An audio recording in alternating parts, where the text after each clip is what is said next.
Hello everyone! So ngayon yung vlog po natin today is all about sa aking bagong refrigerator. So bumili talaga ako ng bagong refrigerator para sana sa maliit na tinda. Kaso hindi nagkasundo sa pwesto. So ayun, hindi natuloy and yun, dinala ko na lang yung ref dito sa bahay.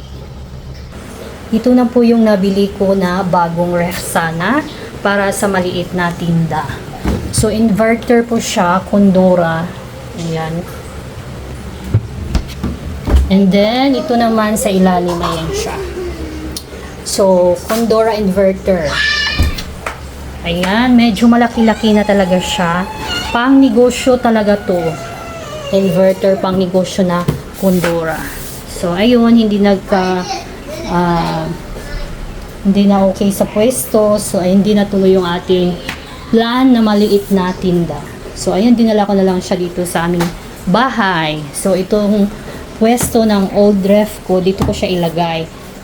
Tapos, yung old naman na refrigerator namin ay bala ko siya i-dispose talaga. Para at least, hindi na dito masikip sa bahay.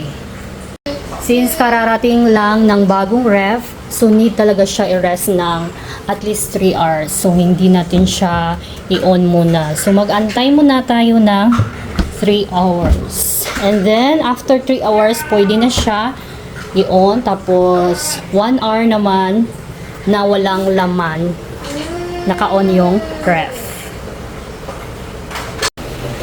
So, ito naman yung aking old na refrigerator. So, transfer ko muna dito since dumating na yung ating bagong refrigerator. So, for the meantime na wala pang bumili, so dito siya muna sa gilid ng table kasi wala na talagang space. So, balak ko talaga siya ibinta. Ayan.